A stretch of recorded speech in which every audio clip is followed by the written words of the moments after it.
नमस्कार। आज की कहानी है नेम प्लेट।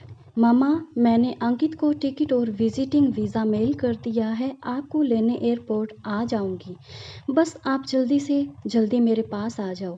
पहले से कुछ बताया नहीं, कैसे जल्दी आ जाऊं? पहली बार तेरे घर जाना है, कुछ तो तैयारियां करनी होगी। कैसी तैयारी? पापड़ बड़ी कोई खाता नहीं, इंडियन कपड़े मैं पहनती नहीं, बाकी सब कुछ अटलांटा में मिलता है। माँ, बस सुबह उठना और तैयार होकर फ्लाइट में बैठ जाना। आशना का यह कहना था कि निधि ने तैयारियां शुरू कर दी।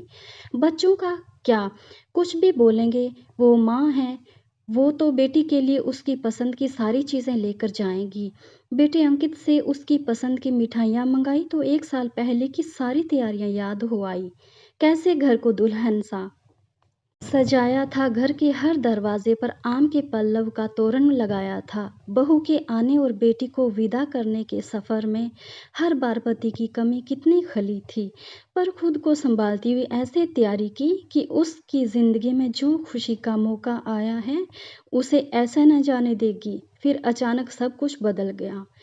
उस सुबह की याद आते ही उसका दिल कांप जाता है, मगर आज उसी बेटी ने स्यों अपने प्यार से बुलाया तो ज़रूर कोई न कोई अच्छी बात होगी। यही सब सोचती उसके बचपन में पहुंच गई। प्रैक्टिस मैक्स मैन परफेक्ट क्यों मामा? प्रैक्टिस मैक्स ह्यूमन परफेक्ट क्यों नहीं? मात्र 10 वर्ष की थी जब स्कूल से आते ही बैग फेंक कर वह जटिल प्रश्नों से बौछार कर रही थी और उसके पास कोई उत्तर न था सिवा समझाने के। इसमें क्या है? मतलब से मतलब रखो। मतलब यह है कि वुमन परफेक्ट नहीं होती, पूरा पक्षपात है। पर जाने दो, तुम नहीं समझोगी। अरे बाबा, ये पुरानी बातें हैं, तुम्हारा ज़माना अलग है। मेरी बन्नो, खुश रहा करो।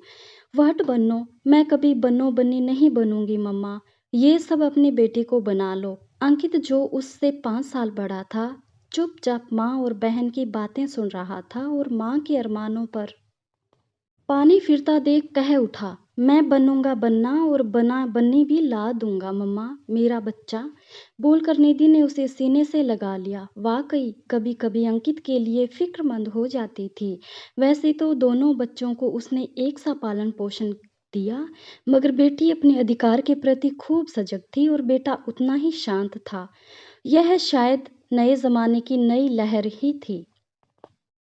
बच्चों के बचपन की बातें चलचित्र सी आंखों में घूम गई। सच ही कहते हैं, होनहार बीरबान के होत चिकने पात। बेटे ने जो कहा कर दिखाया, सचमुच उसके पसंद की बहू ले आया, जो नौकरी के साथ घर की देखभाल भी करती है। उसके आने के बाद कभी लगा ही नहीं कि वह किसी पराए घर की परवरिश है। शायद बेटी का उसके प्रति लगाव ही ऐसा था कि बहू ने भी सास पर अपना खूब लाड लुटाया। पिता के किडनी फेलियर से हुई असमय मृत्यु ने ही अंकित को जिम्मेदार बना दिया था। उसने परिवार का बिजनेस बखूबी संभाला। इसके विपरीत आशना हमेशा उससे रूठी रूठी ही रही, घर से दूर ही रही। इंजीनियरिंग की पढ़ाई के लिए हॉस्टल गई, फिर उसका आना जाना मेहमानों की तरह होता रहा। माँ होने के नाते वह अपनी विद्रोही बेटी को खूब पहचानती थी। वह जितनी ही जहीन पढ़ाई में थी, उतनी ही कड़वी जुबान की भी स्वाभिमानी थी। मगर निधि के अंदर एक विश्वास था कि सारी कड़वाहट मिठास में बदल जाएगी जब उसे प्यार होगा। मगर प्यार के लिए भी तो उसे खुद को तैयार करना होगा। 2 वर्ष पहले सबसे बड़ी खुशी भी उसने ही दी थी कि उसकी नौकरी एक इंटरनेशनल कंपनी में लग गई है। बेसिक तनख्वाह 60,000 लाख रुपए सालाना है, ऊपर से कुछ वेरिएबल अमाउंट और बोनस अलग। उस का अमेरिकन वीज़ा भी प्रोसेस हो गया है। इस बात पर पूरे परिवार में खुशी की लहर दौड़ गई। आज भी महीने के 60,000 रुपये घर चलाने वाली गृहिणी की बेटी अगर साल के 60 लाख से ऊपर कमाने लगे तो वाकई अपनी पैदाइश पर गर्व होने लगता है। उसकी अप्रत्याशित सफलता से उसके प्रति निधि का रवैया ही बदल गया। उसके स्वतंत्र विचारधारा व नई सोच के प्रति आदर व भाव पैदा होने लगा। बेटी के दिमाग में कुछ तो बात होगी जो उसे इतने सम्मानित कंपनी में इतना अच्छा जॉब मिला है। और साथ ही उसने एक और खुशखबरी दी कि अपने ही सहपाठी अविनाश को जीवन साथी बनाने का फैसला किया। इस बात पर निधि को लगा जैसे उसकी लॉटरी निकल गई। उसे तो यकीन ही नहीं हुआ था कि कभी उसकी बेटी शादी के लिए किसी को पसंद भी करेगी। वह तो कब से इस दिन की प्रतीक्षा कर रही थी।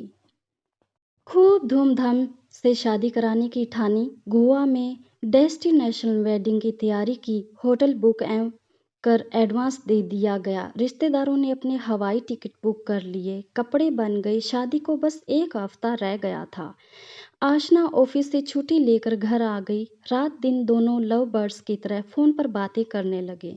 शुभ कार्य था तो घर को भी लाइट और तोरण से सजा लिया। जब 90% तैयारियां हो गई और अगली सुबह हल्दी व लेडीज संगीत के लिए गोवा की फ्लाइट पकड़नी थी तो आशना ने शादी से इनकार कर दिया। निधि को कुछ समझ में नहीं आ रहा था कि आखिर इसकी वजह क्या हो सकती है। सब कुछ ठीक जा रहा था मगर अचानक कहीं उससे कोई भूल तो नहीं हुई है जो बेटी हत्थे से उखड़ गई है। ना तो शादी के लिए तैयार है और ना ही इस विषय में कुछ सुनना चाहती है।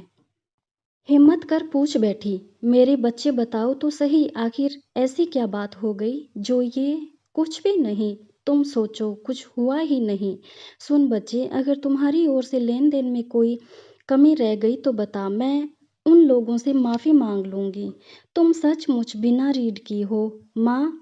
अभी तक लगता था, पर बगैर बात माफ़ी क्या मतलब है। शादी वो लोग नहीं, मैं टाल रही। हंसती हुई बोली तो कुछ तसल्ली हुई और फिर कहा, एक और बार कारण पूछा तो घर छोड़ दूंगी मैं और लौटकर कभी नहीं आऊंगी। हाँ, पर मेहमान जो परसों से आने लगेंगे उन्हें क्या कहकर रोकूं। बोल दो कोई मर गया। छी छी, ऐसी मनहूस बातें नहीं करते। क्या फर्क पड़ता है मम्मा, कोई पहले मरे या बाद में।